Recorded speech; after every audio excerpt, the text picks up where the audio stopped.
Hello friends, my self Avinash Anand. Okay, तो आज पढ़ते हैं हम लोग चारवाक दर्शन। तो हम लोगों ने जो इंडियन फिलॉसफी स्टार्ट किया था उसका पार्ट 2 है ये। तो चलिए पढ़ते हैं चारवाक दर्शन।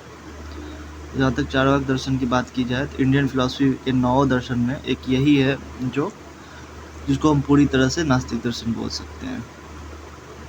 ओके, जैसे इस वीडियो में हम लोग पढ़ेंगे चारवाक दर्शन का परिचय,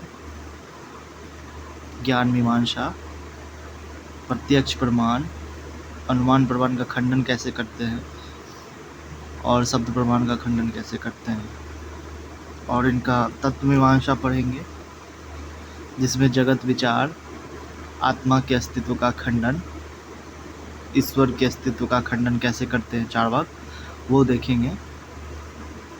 और फिर उनका नैतिक विचार मतलब आचार मीमांसा। ओके, चलिए आगे बढ़ते हैं। तो जहाँ तक की बात है, चारवाक दर्शन को नास्तिक शिरोमणि का टाइटल दिया गया है क्योंकि इंडियन फिलॉसफी में 3 दर्शन नास्तिक दर्शन है, जैन दर्शन, बौद्ध दर्शन और चारवाक दर्शन। तो यहाँ पे नास्तिक का अर्थ वेद से है। वेद को जो नहीं मानते हैं उसे नास्तिक बोला जाता है इंडियन फिलॉसफी में। एक है ईश्वर को नहीं मानते हैं, उसके संदर्भ में भी बोला जाता है। ओके, तो चलिए आइए देखते हैं। भारतीय दर्शन 9 दर्शन है जिसमें 6 आस्तिक हैं, 3 नास्तिक है, एक दर्शन भौतिकवादी या जड़वादी। भौतिकवादी और जड़वादी दर्शन मेन रूप से चारवाक दर्शन है जो अध्यात्मवाद का विरोध करता है। जड़वादियों का मानना होता है कि जड़ से चेतन की उत्पत्ति होती है। ठीक है, ओके आगे देखते हैं। तो जड़वाद में मूल तत्व क्या होता है? जड़ होता है। ठीक है, और अध्यात्मवाद में मूल तत्व चेतन होता है। जड़ मतलब हो गया आपका शरीर और चेतन मतलब हो गया आत्मा। ओके, अब देखते हैं मूल तत्व चेतन।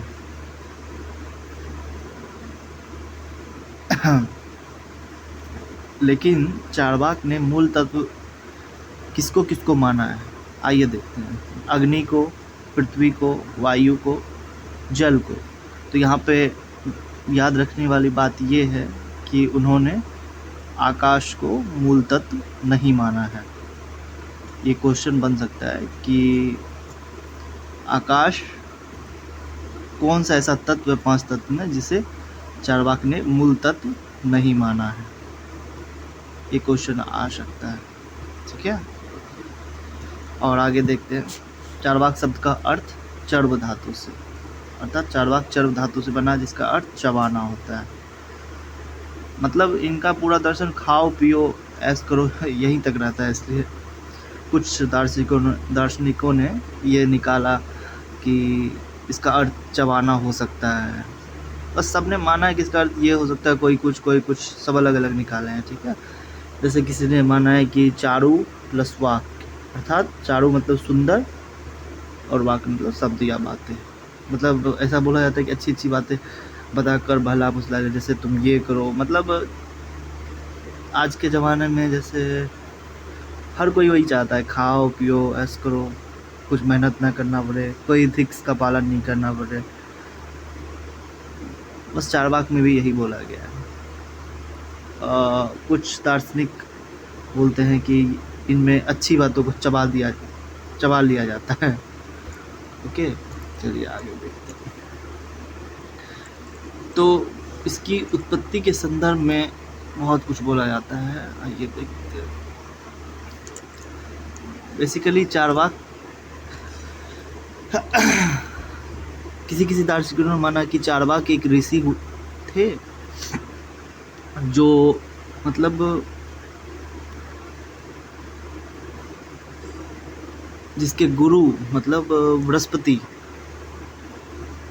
और बृहस्पति को देवताओं के गुरु बोला जाता है, जो अध्यात्मवादी थे। तो फिर भौतिकवाद, जड़वाद की जो मान लीजिए चारवाक दर्शन को जैसे नास्तिकों का शिरोमणि बोला गया है, तो फिर ये अध्यात्मवादी ऋषि के शिष्य चारवाक, उन्होंने भौतिकवाद, कट्टर भौतिकवाद, चारवाक दर्शन की उत्पत्ति कैसे की, ये सोचने वाले विषय हो सकती है।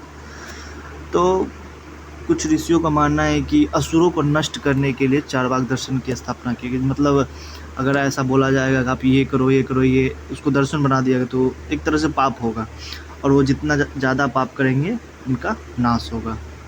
तो इस दृष्टि से भी चारवाक दर्शन का निर्माण किया गया है। तो सब सारे दार्शनिकों का अलग अलग मत है, ठीक है, ओके। चारवाक दर्शन की कोई ग्रंथ, स्पेशली कोई एक ग्रंथ नहीं मिलेगा आपको देखने के लिए। एक सर्वदर्शन संग्रह है जो माधवाचार्य जी द्वारा लिखित है। तो इसमें आप देखेंगे कि सर्वदर्शन, इसमें 9 दर्शन जो है सभी का संग्रह किया गया, तो उसमें चारवाक का भी आपको थोड़ा बहुत देखने के लिए मिल जाएगा, ठीक है। और चारवाक दर्शन को इम्पोर्टेंट क्वेश्चन लोकायत दर्शन भी बोला जाता है, आप ये याद रखेंगे। चारवाक दर्शन को लोकायत दर्शन भी याद रखें। वैसे ये बेसिक क्वेश्चन है, सबको पता ही होगा। जो नए हैं, जो फिलॉसफी बिल्कुल नहीं पढ़ते हैं, उनके लिए मैं हाईलाइट कर दे रहा हूँ, ओके। चलिए आगे देखते हैं।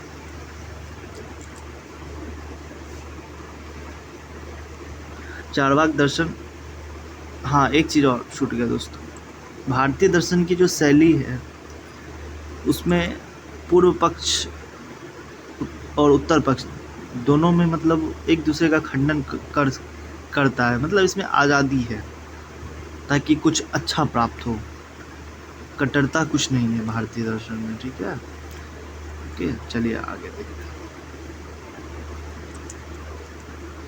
अब चारवाक की ज्ञान मीमांसा को देखते हैं। तो ज्ञान का सिद्धांत, सबसे पहले तो हम लोग देखते हैं ज्ञान का सिद्धांत क्या है, इसका स्वरूप क्या है, प्राप्ति कैसे होती है, प्रामाणिकता क्या है। अर्थात प्रामाणिकता मतलब ज्ञान है या नहीं, मतलब यथार्थ ज्ञान क्या है वो जानना है। तो फिर यथार्थ ज्ञान या वास्तविक ज्ञान, इसके बारे में हम लोग जानते हैं, ठीक है, ओके।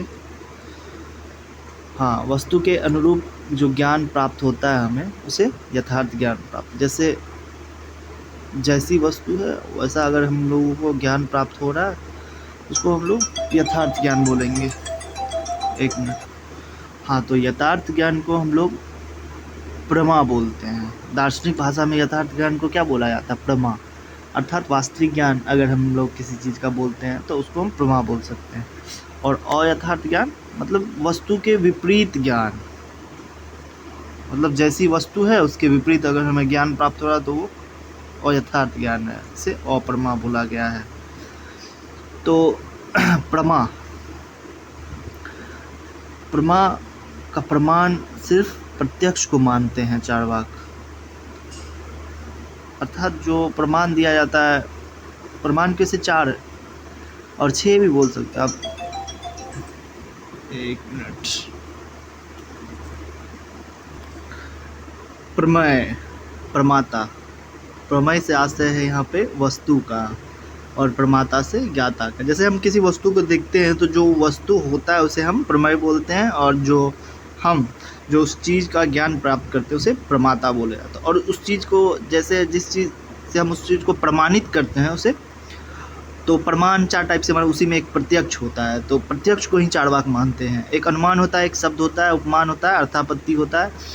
तो इन सभी में चारवाक बस प्रत्यक्ष को प्रमाण मानते हैं, ओके। चलिए आगे देखते हैं।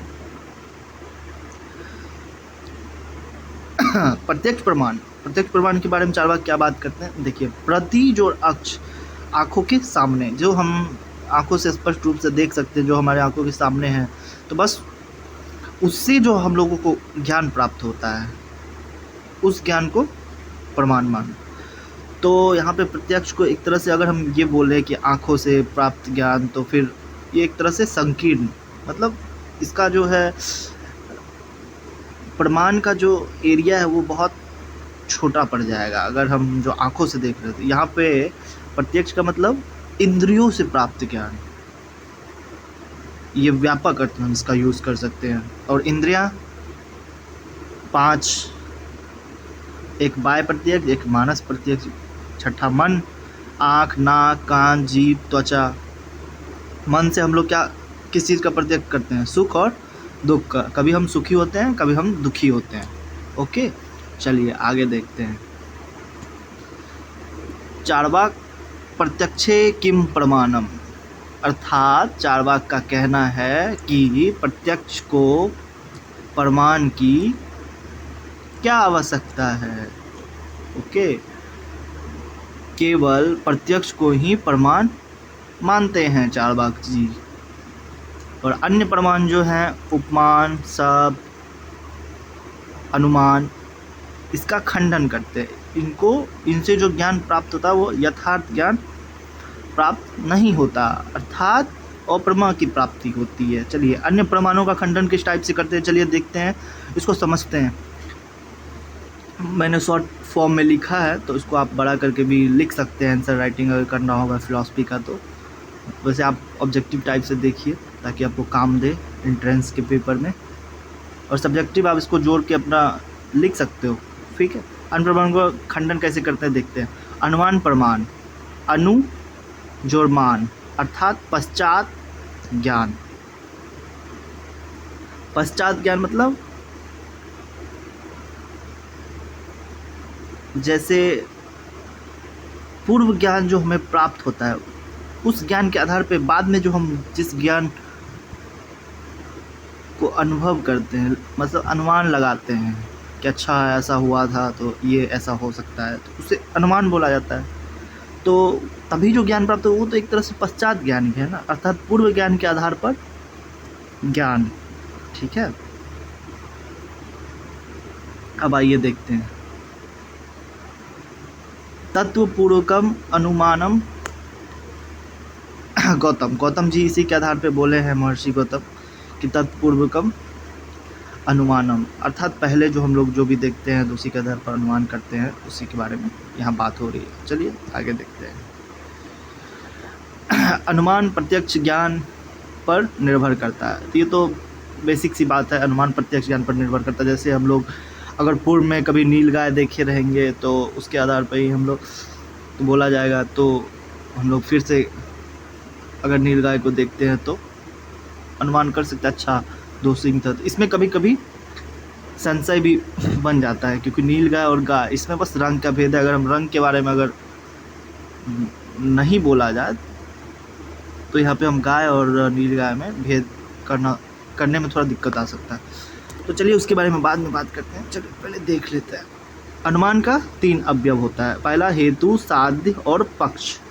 हेतु प्रत्यक्ष हेतु कहलाया, साध्य और प्रत्यक्ष मतलब अनुमान, और पक्ष वह स्थान जहाँ हेतु का प्रत्यक्ष होता है।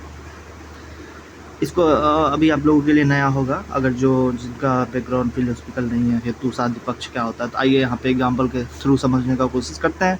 मान लीजिए ये पर्वत है, यहाँ पे आग लगा हुआ है, ऊपर धुआं उठ रहा है, तो यहाँ कोई व्यक्ति है, तो यहाँ पे हम क्या देखेंगे कि आग के साथ साथ धुआं, अर्थात जहाँ आग वहाँ धुआं, ये हम लोग अनुमान लगाते हैं। ठीक है, तो यहाँ पे इनके बीच व्याप्ति का संबंध बनता है। तो व्याप्ति का संबंध कैसे बनता है, हेतु साध्य और पक्ष तीनों वहाँ पे होता है। आइए इसको डिटेल से देखते हैं।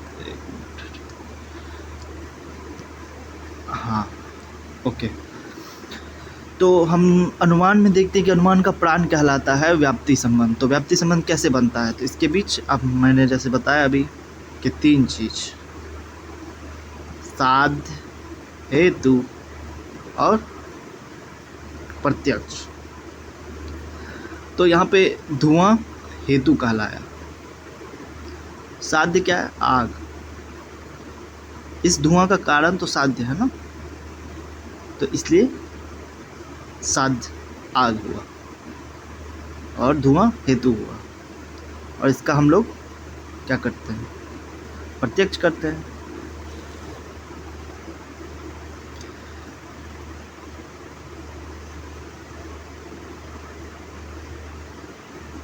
इसको अच्छे से समझते हैं, कॉम्प्लिकेटेड है थोड़ा, इसको फिर से समझिए। 1 मिनट फिर से समझा रहा हूँ, समझने का कोशिश कीजिए इसको अच्छे से। हाँ, देखिए क्या बोला गया है। ये आदमी जिस चीज़ का प्रत्यक्ष कर रहा है वो क्या कर रहा है? किसी पर्वत से धुआं निकलते देख रहा है, तो वो धुआं देख रहा है, तो इसका तो ये आँखों से देख रहा है। तो उस टाइम ये जो धुआं है, जो प्रत्यक्ष दिख रहा है, हेतु है। यहाँ पे देखिए, हेतु का प्रत्यक्ष। ओके। और वो अनुमान क्या लगाता है कि यहाँ धुआं है तो इसके नीचे आग होगा। तो जो होगा जिसके वजह से धुआं है, क्या है? आग है। आग यहाँ पे क्या हुआ? साध्य। ठीक है। और तीसरा क्या है? वह स्थान जहाँ हेतु का प्रत्यक्ष होता है। तो हेतु का प्रत्यक्ष हम कहाँ कर रहे हैं? पर्वत पे। इस धुएं का प्रत्यक्ष हम कहाँ कर रहे हैं? पर्वत पे। तो पर्वत क्या हो गया? पक्ष। पर्वत पक्ष हो गया। ये 3 चीज़ क्या क्रिएट करता है? व्याप्ति संबंध क्रिएट करता है। क्लियर हुआ आप लोगों का? ओके, चलिए आगे देखते हैं। तो हेतु और साध्य का अनिवार्य संबंध क्या होता है? व्याप्ति संबंध। हेतु और साध्य का अनिवार्य संबंध ही व्याप्ति संबंध है। अनुमान क्या होता है? प्रत्यक्ष द्वारा और प्रत्यक्ष का ज्ञान। अनुमान प्रत्यक्ष द्वारा और प्रत्यक्ष का ज्ञान होता है। ओके, चलिए नेक्स्ट पेज देखते हैं।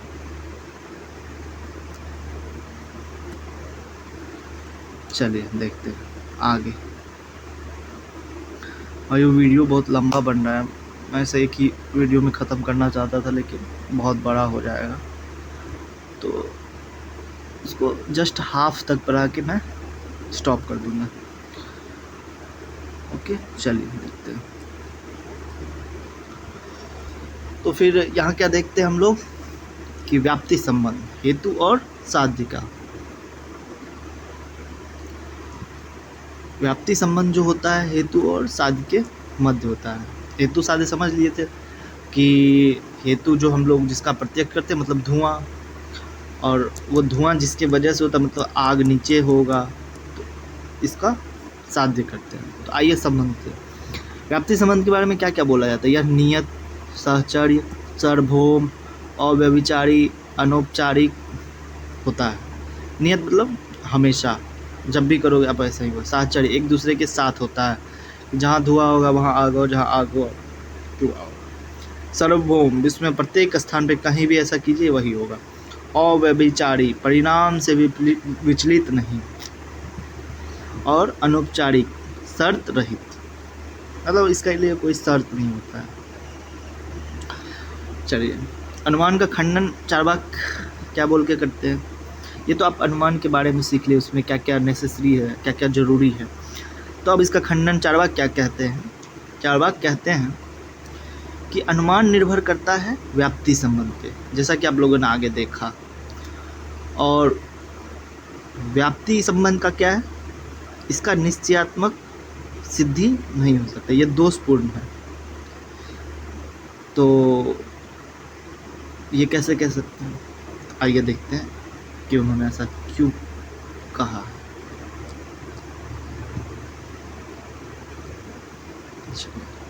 तो व्याप्ति संबंध की सिद्धि प्रत्यक्ष प्रमाण से नहीं होती। जैसा कि हम लोग जानते हैं कि हम लोग प्रत्यक्ष जो करते हैं वो धुआं का करते हैं, आग को हम लोग नहीं देखते हैं। अर्थात व्याप्ति संबंध का जो सिद्धि कर रहे हैं, जिसके थ्रू साध्य जो है उसको हम प्रत्यक्ष प्रमाण से उसका सिद्धि नहीं करते हैं, ठीक है। हेतु का साध्य से संबंध जो होता है वो व्याप्ति संबंध होता है, लेकिन उसका प्रत्यक्ष नहीं होता है। तो अब देखिए, धुआं और आग संसार के प्रत्येक स्थान पर प्रत्यक्ष नहीं देख सकते, ऐसा बोला जाता है। और भूत और भविष्य में प्रत्यक्ष हम लोग भूत और भविष्य प्रत्यक्ष नहीं देख सकते, प्रत्यक्ष तो हम वर्तमान में देख सकते हैं। कि ऐसा नहीं कह सकते कि आने वाले टाइम में, उस टाइम में जहाँ आग होगा वहाँ धुआं होगा, ऐसा कुछ। तो ये दो आधार देते हैं। उसके बाद उनका कहना है कुछ के आधार पर सभी का संबंध नहीं मान सकते। जैसे कुछ जगह पे हम लोगों ने देख लिया ऐसा ऐसा है, तो हम ऐसा नहीं कह सकते कि हर जगह वही अप्लीकेबल होगा। तो फिर तो वो इसको क्या बोलते हैं, कुछ के आधार पर सभी का संबंध नहीं मानना, इसको क्या बोला जाता है? इसको बोला जाता है अवैध सामान्यीकरण दोष। व्याप्ति संबंध की सिद्धि अनुमान प्रमाण से भी नहीं होती है। तो इनका बेसिक स्ट्रक्चर जो है अनुमान, उस पर उसको भी चारवाक बोलते हैं कि इसकी भी सिद्धि अनुमान प्रमाण से भी नहीं है। क्यों? क्योंकि ये दोष उत्पन्न करता है, चक्रक दोष और अनावस्था दोष। दो दोष है इसमें भी। तो आइए समझते हैं चक्रक दोष क्या होता है और अनावस्था दोष क्या होता है। तो चारवाक बोलते हैं कि अनुमान और व्याप्ति, एक अनुमान और व्याप्ति एक दूसरे पे निर्भर, मतलब अनुमान निर्भर है व्याप्ति पे और व्याप्ति भी निर्भर अनुमान, मतलब एक दूसरे पे। ये इसकी पुष्टि करता है, ये तो वही बात हुआ कि आज से तुम राजा और वो हम तुम राजा, दोनों एक दूसरे को बोल लो, हो गया, खुश हो जाओ। लेकिन ऐसे नहीं, इससे क्या होता है, चक्रक दोष की उत्पत्ति होती है। एक की सिद्धि दूसरे से और दूसरे की सिद्धि पहले से। ये तो राजनीतिक लग रहा है मुझे वो करना। चलिए एक दूसरे आगे, ओके। तो यहाँ हम लोग देखते हैं चक्रक दोष के बारे में हम लोग देख लिए। उसकी सिद्धि मतलब एक दूसरे से एक दूसरे की सिद्धि कर ली जाती है, उसी को चक्रक दोष बोला गया है। और अनुमान में वैसा ही किया जाता है कि हेतु और साध्य के मध्य व्याप्ति का संबंध, और व्याप्ति को हम अनुमान से साबित करते हैं। ओके, चलिए अनावस्था दोष क्या होता है? अनुमान और व्याप्ति, व्याप्ति क्या है, अनुमान पे आधारित है और अनुमान व्याप्ति पे और व्याप्ति अनुमान पे, मतलब ये बार बार चलते रहेगा, बार बार चलते रहेगा। तो इससे क्या होगा, ये अनावस्था उत्पन्न करता है, अनंत की ओर ले जाता है। तो इसे अनावस्था दोष भी कह सकते हैं। चलिए, व्याप्ति की सिद्धि शब्द प्रमाण से भी नहीं हो सकती है। शब्द प्रमाण बेसिकली अनुमान पर आधारित होती है। जैसे किसी साधक ने कहा कि आप ऐसा कीजिए, इससे मुझे ये इसकी सिद्धि मिली, आप ऐसा कीजिए, तो हम लोग अनुमान, हाँ उस बाबा ने कहा तो मुझे भी सिद्धि की प्राप्ति हो सकती है। तो ये बेसिकली अनुमान आधारित है शब्द। कभी कभी हम लोग शब्द को ही प्रमाण मानते हैं, जैसे बहुत सारे ऋषि मुनि जो बोलते हैं उसी का पालन सब करते जाते करते, एक तरह से वो शब्द के रूप में बोलते हैं, जिसे हम लोग प्रमाण मान के चलते हैं। ठीक है, ओके।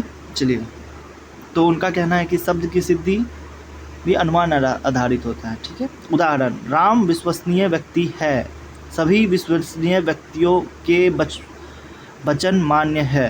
अर्थात राम विश्वसनीय व्यक्ति है और जितना भी विश्वसनीय व्यक्ति है सबका, सब जो बोलते हैं वो हम लोग मानना है, मान्य होता है, इसलिए राम का वचन मान्य है।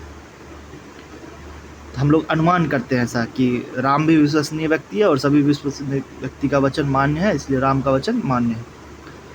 चलिए आगे देखते। शब्द प्रमाण बेसिकली अनुमान पे डिपेंड करता है, अनुमान व्याप्ति पे, और फिर व्याप्ति को जो देखते हैं हम लोग वो भी शब्द प्रमाण पे, अर्थात चक्रक दोष यहाँ पे उत्पन्न होता है।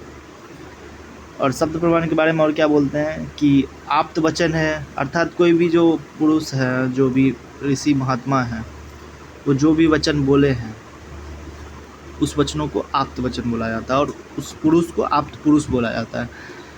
तो आप्त वचन सत्य को प्राप्त, अर्थात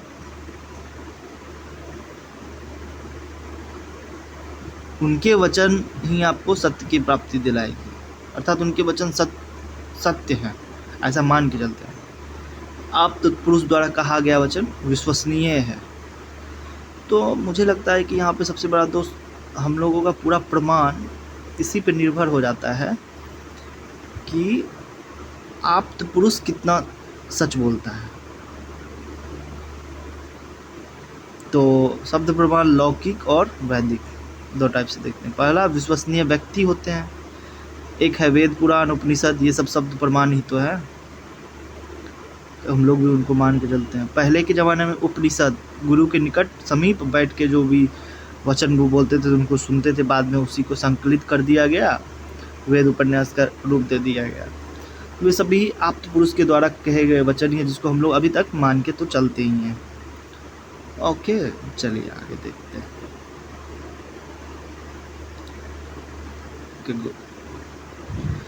तो यहाँ हम लोग देखते हैं व्याप्ति संबंध की सिद्धि उपमान से भी नहीं, उपमान से भी नहीं। चार्वाक उपमान प्रमाण स्वतंत्र ना होकर प्रत्यक्ष प्रमाण ही है। चार्वाक उपमान प्रमाण के बारे में बोलते हैं कि ये इसको एक प्रमाण नहीं मानना चाहिए, क्योंकि ये तो प्रत्यक्ष ही है, इसको एक अलग से प्रमाण नहीं मानना चाहिए, उनका कहना ये है। इसलिए चार्वाक उपमान को प्रत्यक्ष प्रमाण नहीं मानते हैं। ये क्वेश्चन कभी कभी बन सकता है। ओके, उपमान प्रमाण का बेसिकली क्या होता है कि उपमा पर आधारित ज्ञान होता है। ये तुलना किया जाता है या फिर सादृश्यता या तुलना, मतलब किसी का एक दूसरे से तुलना करके जो ज्ञान दिया जाता है। उपमान प्रमाण द्वारा जो ज्ञान की प्राप्ति होती है उसे उपमिति कहते हैं। ठीक है, ये क्वेश्चन भी बन सकता है कि उपमिति उपमान द्वारा प्राप्त ज्ञान क्या कहलाता है। ठीक है, और जैसे राम जंगल गए नील गाय को देखे, नील गाय के सादृश्य गाय दिख रहा है, तो क्या हम लोग गाय को नील गाय मान सकते हैं? तो बेसिकली इसमें बहुत सारे सवाल उठ जाते हैं कि सादृश्यता आधारित हैं, तो इसमें कुछ थोड़ा बहुत गलती हो सकता है कि आप नील गाय के सादृश्य गाय अगर आपको प्राप्त हो रहा है कहीं, तो आप उसे नील गाय की उपाधि तो नहीं दे सकते हैं बेसिकली। चलिए देखते हैं। व्याप्ति की सिद्धि कार्य कारण सिद्धांत से भी नहीं। कार्य कारण सिद्धांत क्या होता है? तो कार्य कारण सिद्धांत, एक मिनट मैं थोड़ा ठीक कर लूँ।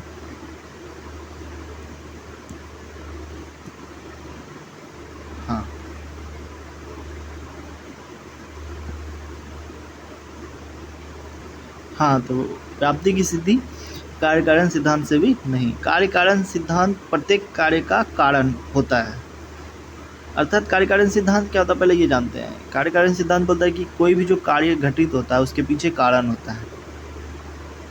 जैसे धुआं का कारण आग होता है, कार्य कारण सिद्धांत में ये बोला जाता है।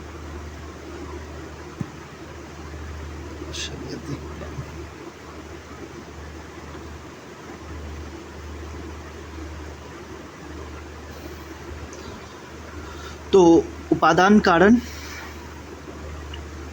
के बारे में देखते हैं। कार्य की सामग्री, जो भी कार्य की सामग्री होती है उसे उपादान कारण बोलते हैं। जिससे कोई भी कार्य घटित हो रहा है तो उसमें जो सामग्री यूज हो रहा है उसे उपादान कारक बोलते हैं। जैसे कुम्हार जो कुछ बनाता है तो उसमें पहला तो कुम्हार, एक कुम्हार है, इसको समझिए अच्छे से। वो क्या बनाएगा? घड़ा बनाता है मान लीजिए, तो उसमें जो सामग्री यूज होती है उसको उपादान कारण बोलेंगे। एक निमित्त कारण, निर्माण की शक्ति, निर्माण की शक्ति किसमें है? किसान में है। अर्थात प्रत्येक कार्य का कारण, जैसे इसको समझते हैं ऐसे धुआं है, वर्षा है, मटका है, आग है, बादल है, कुम्हार है। तो इसमें क्या है? मटका कार्य है, कार्य में मिट्टी उपादान कारक है जो वस्तु यूज हो रहा है। कुम्हार निमित्त कारण जो उसे बनाने का कार्य कर रहा है। इसी टाइप से वर्षा कार्य है, बादल निमित्त कारण है, धुआं कार्य है, आग निमित्त कारण है। अर्थात कारण बेसिकली निमित्त और उपादान दो चीज़ों पर डिपेंड कर रहा है, ये समझिए। ठीक है, आगे देखते हैं। चारवाक कार्य कारण को व्याप्ति और चक्रक दोष, मतलब कार्य कारण सिद्धांत के बारे में बोलते हैं कि जैसे व्याप्ति और कार्य कारण सिद्धांत, व्याप्ति की पुष्टि कार्य कारण करते हैं और कार्य कारण की पुष्टि व्याप्ति के द्वारा होता है। मतलब इसमें भी चक्रक दोष की उत्पत्ति हो जाती है और व्याप्ति की सिद्धि सामान्यगत द्वारा भी नहीं होती है।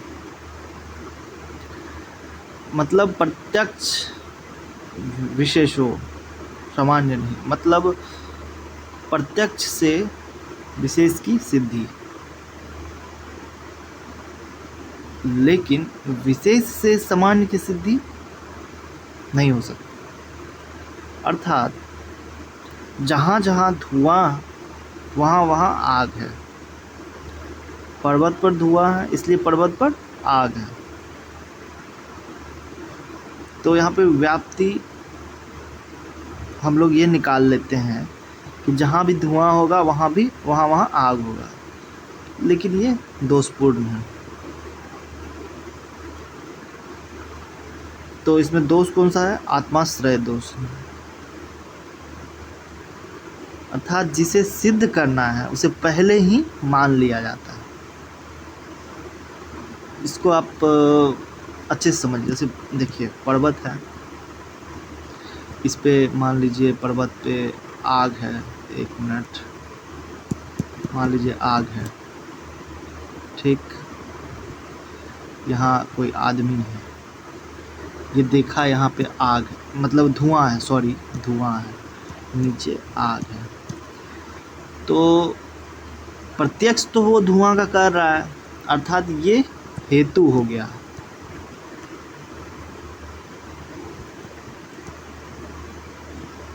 और अनुमान लगा रहा है कि यहाँ पे आग हो सकता है इसके नीचे, अर्थात ये साध्य है।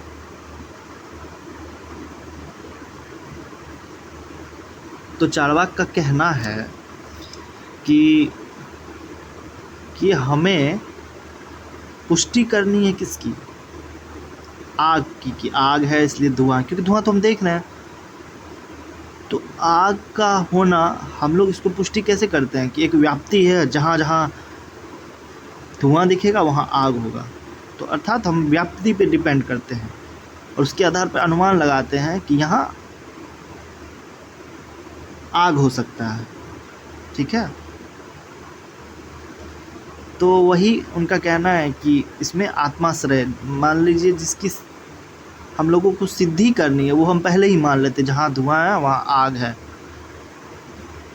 तो इसको भी वे प्रमाण के रूप में नहीं देखते हैं। चलिए आगे देखते हैं।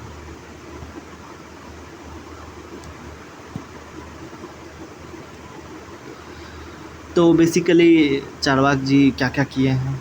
व्याप्ति संबंध की सिद्धि कैसे करते हैं? प्रत्यक्ष द्वारा करने पर क्या होता है? अवैध सामान्यीकरण दोष। अनुमान प्रमाण द्वारा करने पर चक्रक दोष, अनावस्था दोष। शब्द प्रमाण द्वारा करने पर चक्रक दोष। कार्य कारण सिद्धांत द्वारा करने पर चक्रक दोष। सामान्यगत द्वारा करने पर आत्माश्रय दोष।